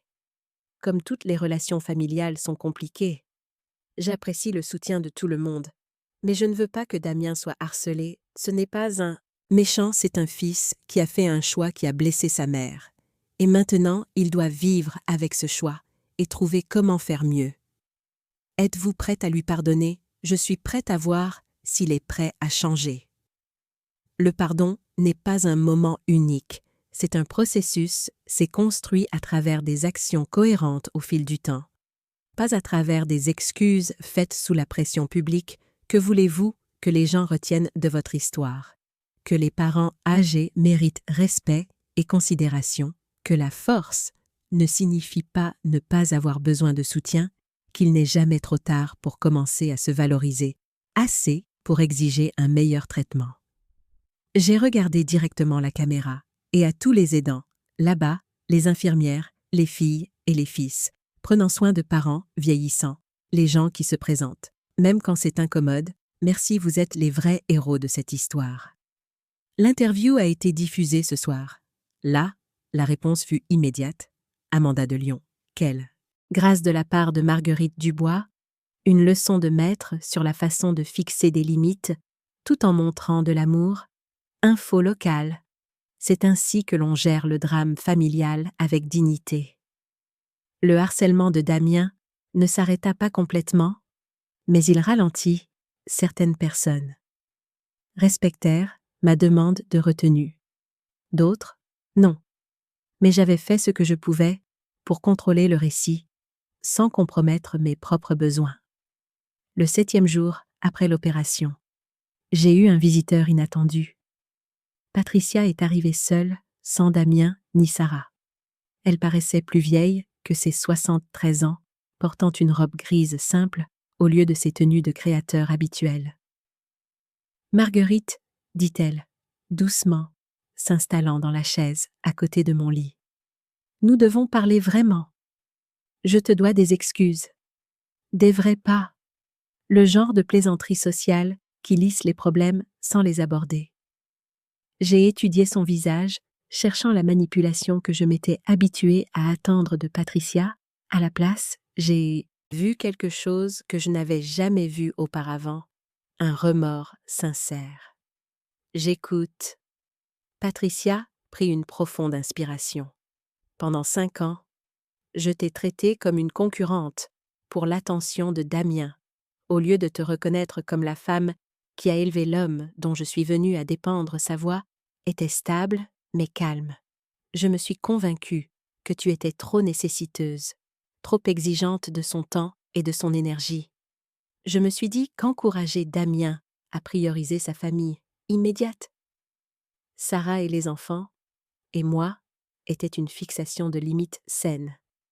Elle fit une pause, regardant par la fenêtre les toits de Lyon, et ensuite, j'ai passé 3 jours à regarder le pays entier, exprimer son horreur à l'idée de t'abandonner pendant la chirurgie, et j'ai dû faire face au fait que j'ai orchestré exactement cet abandon. Patricia se tourna vers moi, ses yeux brillants de larmes que je ne l'avais jamais vue verser. J'ai aussi dû faire face au fait que les enfants de Damien, tes petits-enfants, n'ont pas vu leur grand-mère depuis 3 mois, parce que j'ai programmé des activités familiales qui t'excluent. Patricia, s'il te plaît, laisse-moi finir. J'ai besoin de dire ça. Elle tordit ses mains sur ses genoux.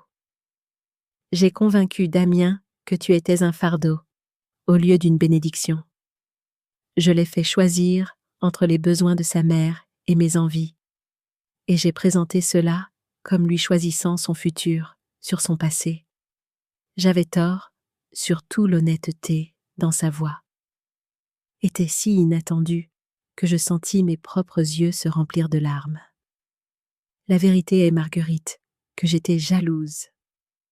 Jalouse que Damien t'aime inconditionnellement, alors que je devais gagner son attention avec des cadeaux et des voyages, et une validation constante, jalouse que tu l'aies élevé pour être le genre d'homme qui se sacrifierait pour la famille, puis convaincu d'arrêter de se sacrifier pour toi? Elle essuya ses yeux avec un mouchoir depuis que Bill est mort. Je suis terrifiée à l'idée d'être seule, de devenir inutile, d'affronter ma propre mortalité sans quelqu'un pour gérer mes peurs pour moi. Alors, j'ai transformé Damien en mon gardien émotionnel et je l'ai convaincu que c'était un devoir familial normal. Je pensais aux 5 dernières années, à la façon graduelle dont Damien avait déplacé son attention de mes besoins vers les demandes de Patricia. Et j'ai réalisé que je voyais l'architecture de sa manipulation clairement pour la première fois. Le voyage à New York est... Je dis « le voyage à New York », c'était moi paniquant à l'idée d'avoir 73 ans, sans avoir vécu les choses que je pensais rendraient en ma vie significative.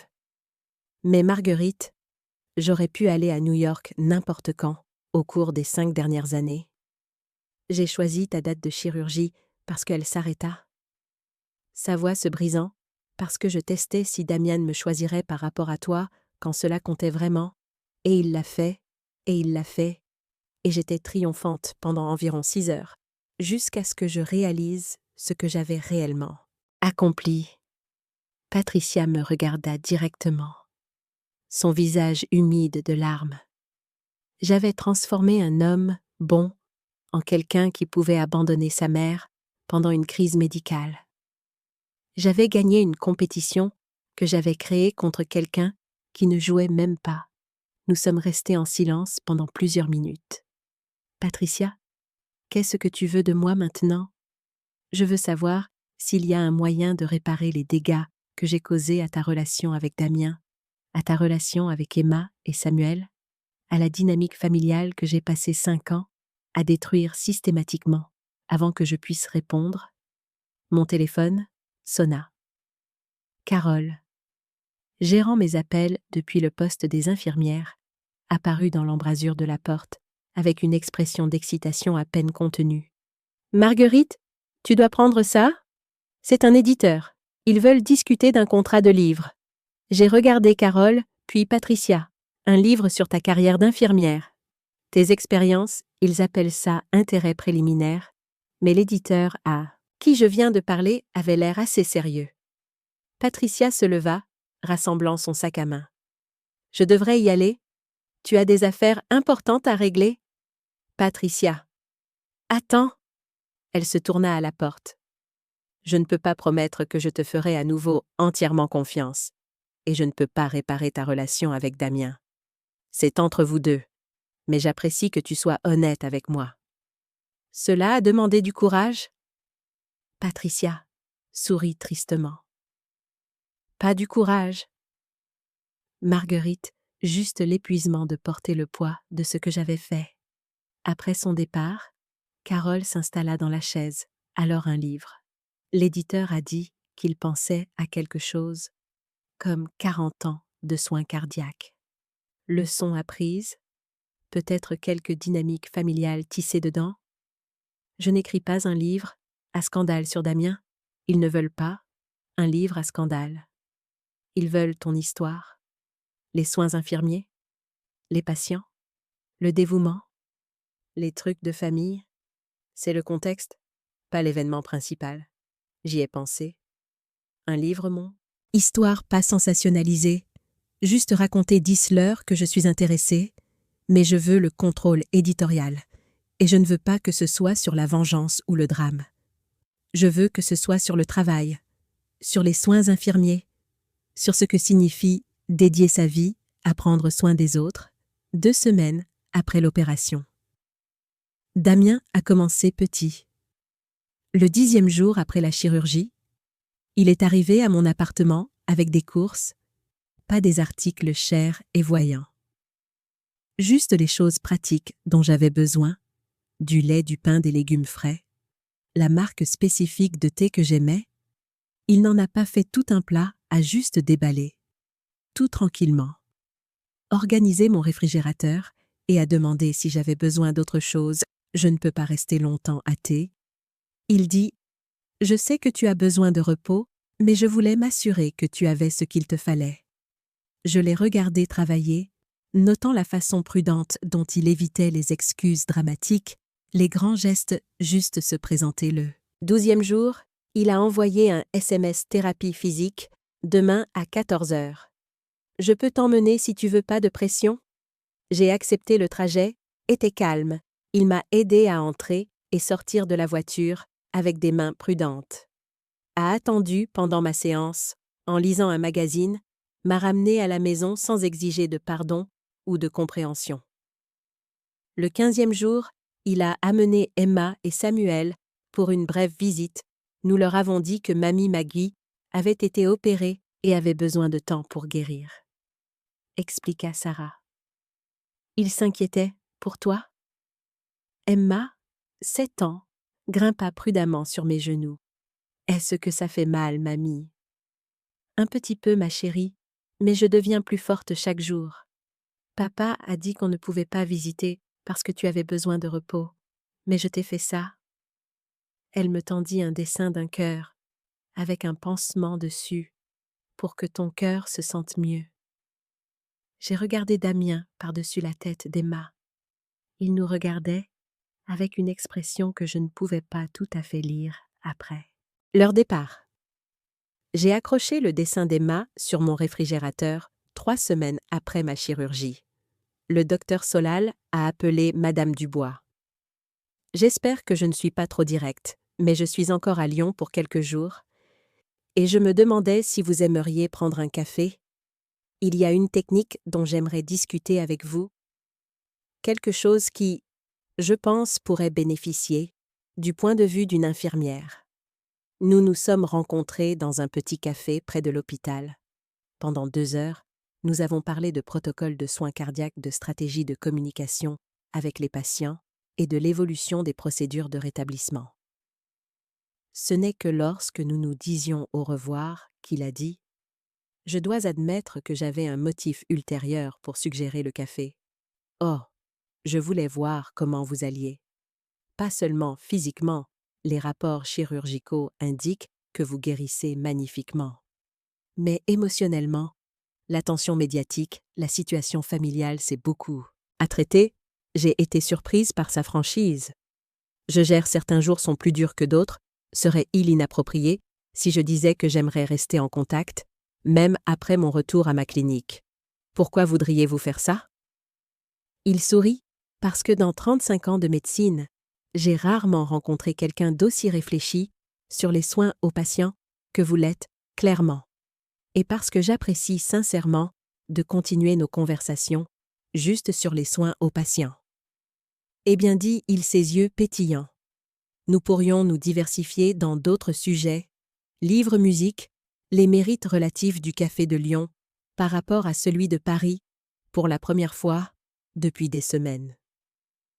J'ai ri, j'aimerais ça. Docteur Solal. Robert, s'il vous plaît. Je pense que nous pouvons nous passer des formalités 2 mois après ma chirurgie. Damien m'a appelé, avec un tremblement dans la voix, que je n'avais pas entendu depuis qu'il était enfant, effrayé par le noir. Maman, j'ai besoin de te parler de... J'ai quelque chose. Qu'est-ce qui ne va pas? Je suis allée pour mon bilan annuel. Hier, le docteur Chen a entendu quelque chose pendant l'examen. Un rythme cardiaque irrégulier. Il m'envoie faire plus de tests. Ma formation d'infirmière s'est enclenchée immédiatement. Quel genre de test? Échocardiogramme, électrocardiogramme. Il a mentionné quelque chose sur une possible composante génétique aux conditions cardiaques. L'ironie n'a échappé à aucun de nous deux quand sont prévus les tests. Vendredi. Maman, j'ai peur, ces 3 mots ont ouvert quelque chose dans ma poitrine.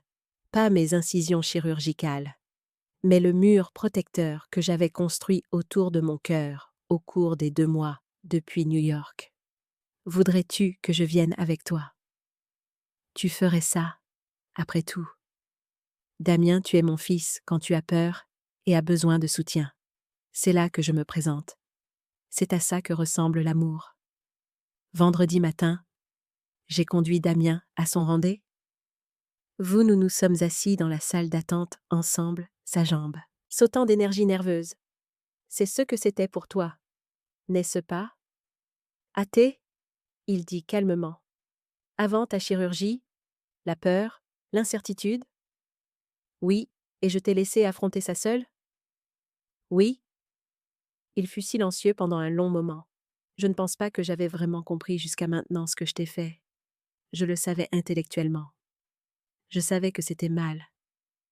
Mais assis, ici, ressentant cette peur, sachant que tu ressentais ça, et que je n'étais pas là, sa voix se brisa. Je suis tellement désolée, maman. Je suis tellement, tellement désolée. J'ai pris sa main. Je sais que tu l'es. Et Damien, je te pardonne pas. Parce que tu as peur maintenant, mais parce que tu t'es présenté de manière cohérente, sans en faire une histoire sur toi ou ta culpabilité.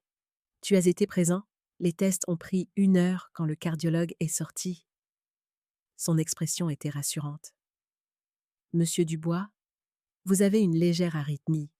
C'est gérable avec des médicaments et des changements de mode de vie, rien d'immédiatement dangereux, mais... Quelque chose que nous voudrons surveiller?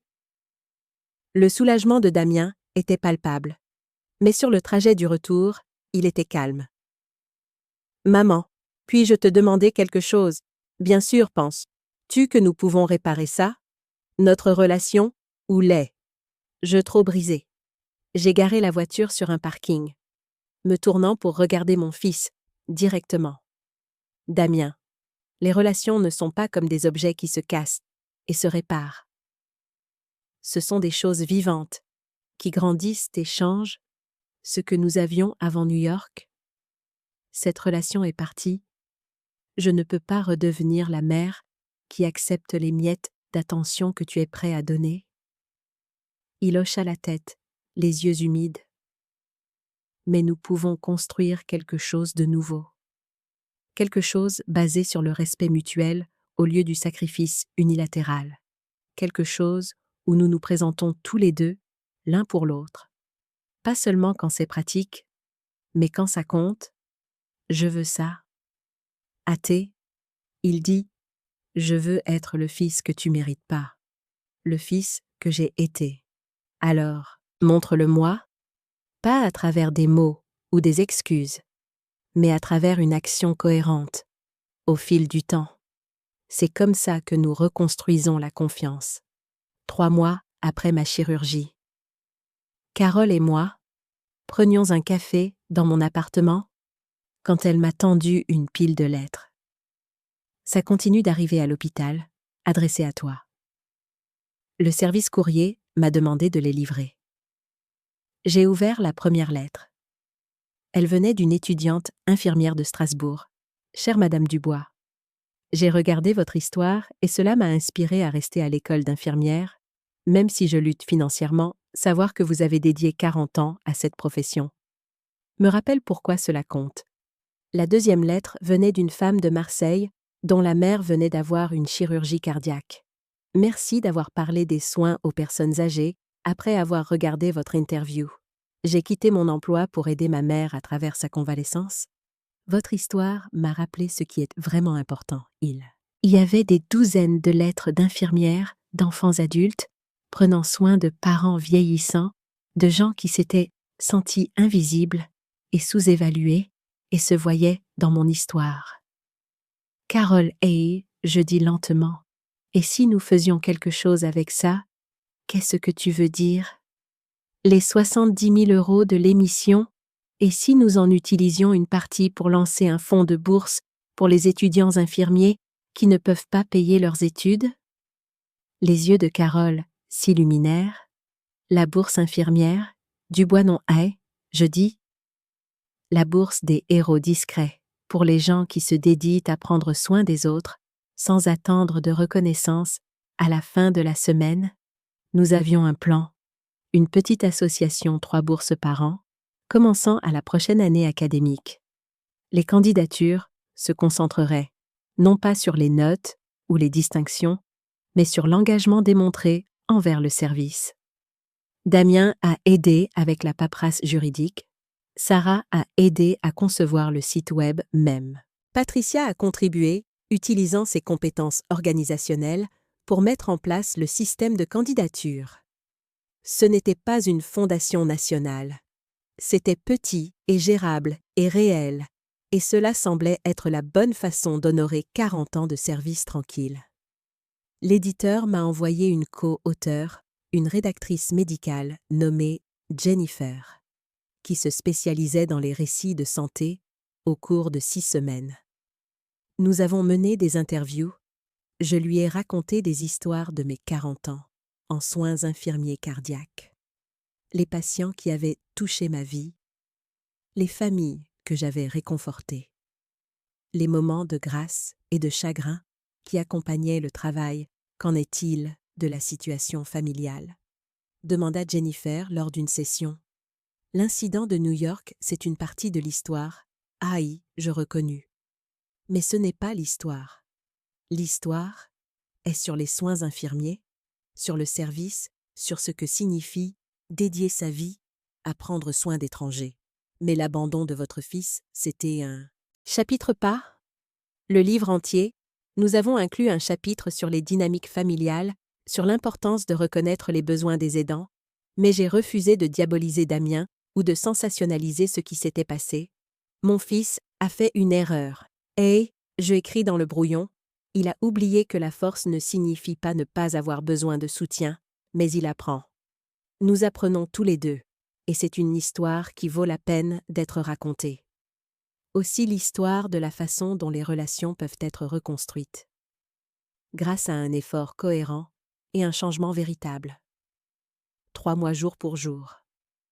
Après ma chirurgie, j'ai organisé un déjeuner du dimanche dans mon appartement. C'était un petit rassemblement.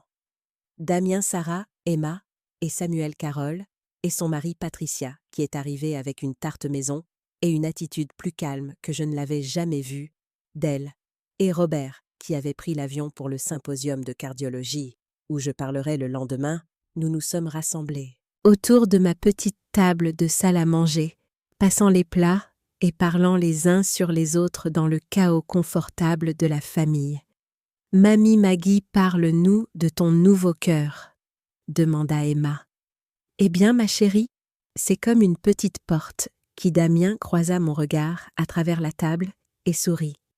Pas le sourire coupable et désespéré des derniers mois, mais quelque chose de sincère et chaleureux. Après le déjeuner, alors que les autres nettoyaient, Damien me prit à part. « Maman, j'ai quelque chose pour toi. » Il me tendit un journal relié en cuir. Qu'est-ce que c'est? Ouvre-le à l'intérieur. Commençant le jour de ma chirurgie. Il y avait des entrées quotidiennes, des souvenirs de moi, des choses qu'il avait apprises, des moments qu'il regrettait et des moments qu'il chérissait. J'écris tous les jours depuis 3 mois, dit-il doucement, me souvenant de qui tu es, de qui tu as toujours été et de qui je veux être pour toi à l'avenir. J'ai feuilleté les pages, voyant ma vie reflétée à travers les yeux de mon fils. C'est le cadeau le plus significatif que tu aurais pu me donner. Ce n'est pas un cadeau. Maman, c'est une promesse, un enregistrement de moi, me présentant chaque jour, même les jours où je ne t'ai pas vu, parce que c'est ce que tu as fait pour moi toute ma vie. Et je commence enfin à comprendre ce que cela signifie plus tard, alors que tout le monde se préparait à partir. Robert offrit de m'aider à nettoyer votre famille, semble guérir, observaté. Alors que nous faisions la vaisselle, on y arrive? Ce n'est pas parfait, mais c'est honnête, et c'est plus important que parfait. Et comment allez-vous vraiment? Je pensais à la question aux 3 mois, depuis ma chirurgie à l'argent, sur mon compte épargne, et au fonds de bourse prenant forme, et aux livres en cours d'écriture, et à l'engagement de parole demain, à mon fils se présentant de manière cohérente, à mes petits-enfants, riant dans mon salon, à Patricia, apprenant à trouver un but au-delà du contrôle des autres, à cet homme gentil qui avait traversé le pays pour assister à un symposium, mais était vraiment venu me voir. Je suis heureuse et, je dis surprise par la vérité de cela, pour la première fois depuis des années. Je suis sincèrement heureuse, Robert. Souris. Bien vous méritez de l'être. Alors que je fermais la porte derrière le dernier invité, j'ai aperçu le dessin de cœur d'Emma, toujours accroché sur mon réfrigérateur à côté. J'ai accroché une photo du déjeuner de ce soir, nous tous entassés autour de ma petite table. Riant, mon téléphone vibra un texto de Damien. « Merci pour le déjeuner, maman, et merci de ne pas avoir abandonné avec nous. Je t'aime, hey. » Je répondis « Je t'aime, aussi. » On se voit mardi pour le café, je ne manquerai ça pour rien au monde, et il ne le manquerait pas, parce que c'est ce que nous faisions maintenant. Nous nous présentions de manière cohérente. Honnête, mon cœur. Mon nouveau cœur. Fort battait régulièrement dans ma poitrine. 3 petites cicatrices marquaient l'endroit où le docteur Lefebvre m'avait donné 20 ans de plus, mais la vraie chirurgie, j'apprenais, avait été sur ma volonté d'accepter moins que ce que je méritais. Une fois guéri de cela, tout le reste devenait possible.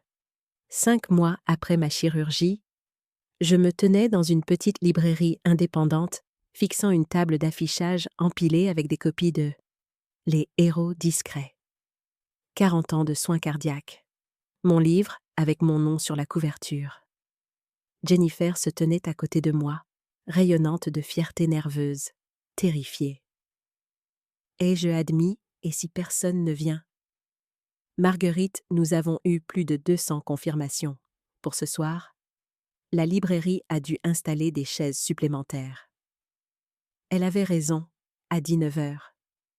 La librairie était bondée des infirmières en blouse qui venaient directement de leur garde d'anciens patients que je n'avais pas vus depuis des décennies, des étrangers qui avaient suivi mon histoire en ligne. Carole était assise au premier rang avec son mari, tamponnant ses yeux avant même que je n'aie dit un mot. Damien, Sarah et les enfants étaient... La même Patricia était venue, s'asseyant tranquillement, à l'arrière, et Robert, qui avait pris l'avion pour la 3e fois, en autant de moi, était assis près de l'avant, avec une expression de fierté. Tranquille. Bonsoir tout le monde est... Je commençai ma voix, tremblant légèrement. Merci d'être venu quand j'ai commencé à écrire ce livre. Je pensais qu'il s'agirait de chirurgie cardiaque et de protocoles hospitaliers et des aspects techniques des soins infirmiers. Je fis une pause, regardant la mère de visage, mais il s'est avéré qu'il s'agissait de toute autre chose. C'est sur ce que signifie dédier sa vie à prendre soin des autres, sur le travail invisible qui maintient les gens en vie et les familles intactes, sur l'héroïsme tranquille de se présenter jour après jour pour des gens qui ont besoin de vous. J'ai lu un passage du chapitre 12 sur un patient nommé Henri qui avait fait 3 arrêts cardiaques pendant ma garde et dont la famille avait tenu une veille dans la salle d'attente pendant 16 heures. J'ai tenu la main de sa femme pendant qu'elle pleurait. J'ai apporté du café à sa fille, à 3 heures du matin. Je me suis assise avec son fils adolescent, qui était terrifié que son père meure sans jamais savoir combien il l'aimait. Et quand Henri s'est finalement stabilisé à l'aube, je me sentais comme si j'avais couru un marathon. Mais je sentais aussi que j'avais fait exactement ce que j'étais censée faire. La salle était silencieuse, à l'exception du bruit des mouchoirs, tirés des sacs à main. Les soins infirmiers m'ont appris que se présenter compte que la présence est puissante, que parfois la chose la plus importante que vous puissiez faire est simplement d'être là, quand quelqu'un a besoin de vous. J'ai fermé le livre, regardant directement Damien. Il m'a fallu 67 ans et une chirurgie vitale pour apprendre que je méritais la même considération que j'avais donnée aux autres toute ma vie. Que demander du soutien n'est pas une faiblesse. C'est de la sagesse. 6 mois après ma chirurgie, nous avons officiellement lancé le fonds de bourse à l'hôpital. Carole se tenait au podium, introduisant notre première récipiendaire. Veuillez accueillir Jessica Martinez, une mère célibataire de 2 enfants qui travaille comme aide-soignante tout en suivant des cours. Elle représente exactement ce que la bourse des héros discrets a été créée pour soutenir. Jessica avait 28 ans, des yeux fatigués et un sourire brillant. Je ne sais même pas quoi dire. Commença-t-elle, elle, sa voix se brisant. Cette bourse signifie que je peux étudier à temps plein le semestre prochain. Elle me regarda directement, Madame Dubois. J'ai regardé votre chirurgie à la télé pendant que je travaillais de nuit. J'ai vu votre dévouement et j'ai pensé, c'est pour ça que je veux être infirmière, pour être quelqu'un qui se présente pour les gens comme ça. Ce n'est pas juste de l'argent, c'est une validation que ce que je fais compte. Robert me trouva dans le couloir, après c'était remarquable. Marguerite, 5 étudiants. Dont vous avez changé la vie? Tu le fais encore? Dit-il doucement.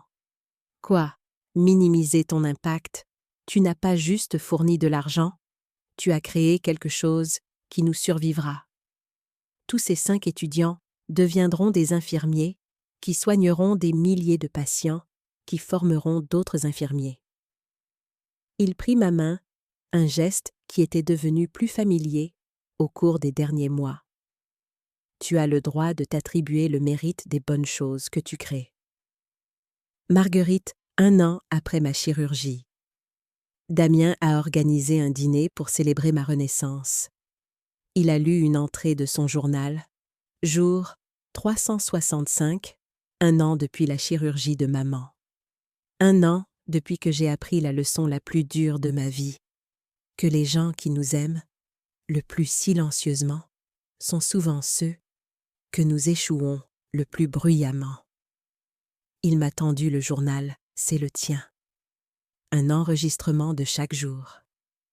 Cette année, j'ai ouvert le journal avec des mains tremblantes, page après page de l'écriture de Damien Souvenir. Réflexion. Croissance. Jour 89. Maman a raconté à Emma une histoire sur un patient. Elle porte des milliers de personnes dans son cœur. Comment n'est, je pas vu que j'y avais une place aussi? Carole leva son verre à Marguerite Dubois, qui nous a appris qu'exiger le respect est la même chose que s'aimer soi-même. Robert se leva ensuite à Marguerite, qui m'a montré qu'il n'est jamais trop tard pour de nouveaux chapitres ou de nouvelles relations. Après le dîner, Robert me trouva sur le porche. Joyeux anniversaire, Marguerite. J'ai quelque chose pour toi. Un cadeau de Noël. Très en avance. Il me tendit une petite boîte à l'intérieur. Se trouvait une clé, qu'est-ce que c'est? C'est pour mon nouvel appartement, celui dans lequel j'emménage en janvier. Ici, à Lyon, j'ai accepté un poste à l'hôpital. Je voulais que tu aies une clé, parce que j'aimerais que tu te sentes la bienvenue là-bas, que tu saches que tu as une place dans ma vie, littéralement. Et figurativement, j'ai tourné la clé dans mes mains, là, sentant son poids. Robert, j'ai 68 ans, je ne sais pas si je suis prête pour... Je ne te demande pas d'être prête pour quelque chose de spécifique. M'interrompit. Il doucement. Je te demande juste de garder la clé de savoir que quand tu es prête pour un café, pour un dîner, pour une conversation, il y a une place qui t'attend. J'ai regardé cet homme, gentil et patient, qui était devenu essentiel à mon bonheur. D'accord. Hey, je dis, je garderai la clé 18 mois après mon opération. Je me tenais devant 200 étudiants infirmiers diplômés. Vous entrez dans une profession qui vous demandera, tout est.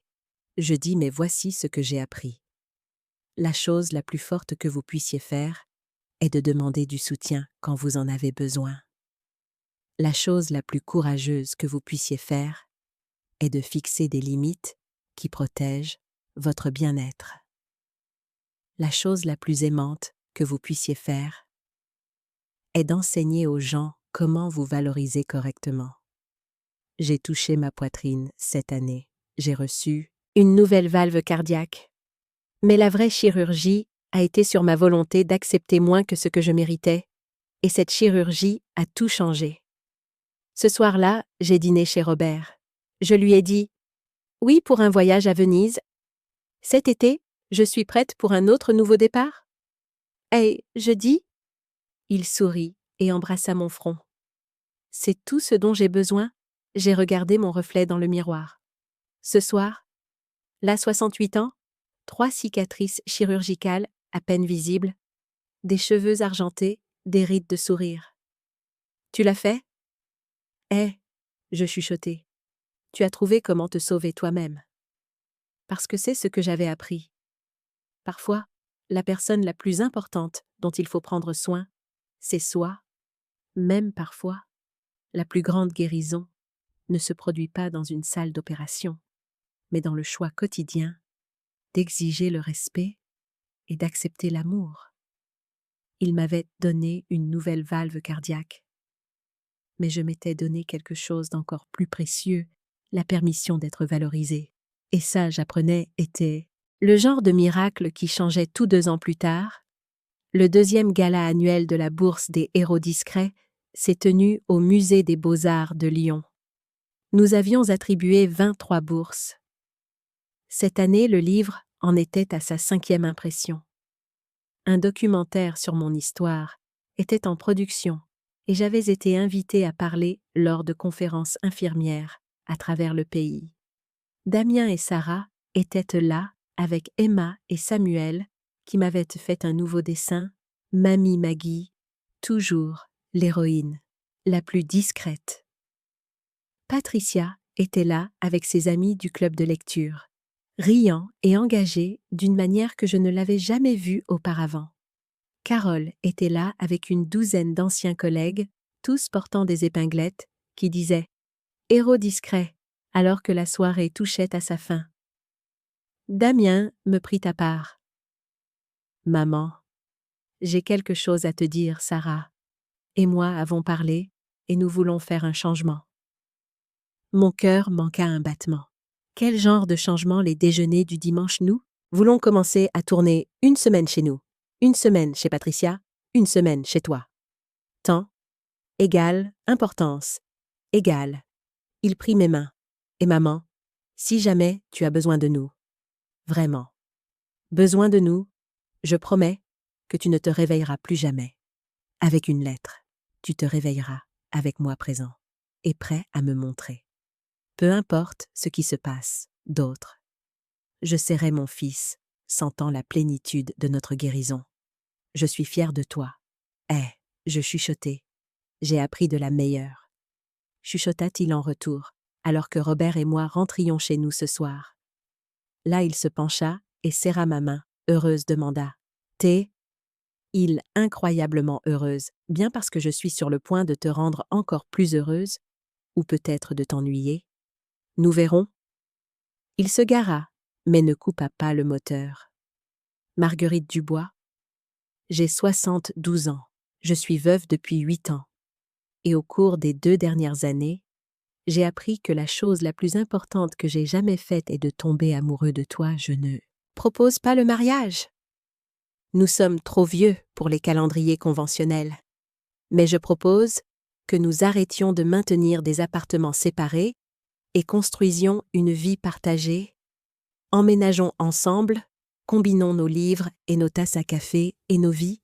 Qu'en dis-tu, Marguerite, prête pour un autre nouveau départ? J'ai pensé à la femme que j'étais il y a 2 ans, abandonnée seule. Convaincue que sa valeur ne venait que de ce qu'elle pouvait donner aux autres, et j'ai pensé à la femme que j'étais maintenant valorisée, aimée, entourée de gens qui se présentaient de manière cohérente. Oui, je dis, je suis prête, parce que j'avais enfin appris la leçon. La plus importante, certains cœurs ne survivent pas seulement à la chirurgie, ils prospèrent après tout ce dont ils ont besoin. C'est du courage d'exiger l'amour qu'ils méritent et de la sagesse de l'accepter quand il arrive. Fin.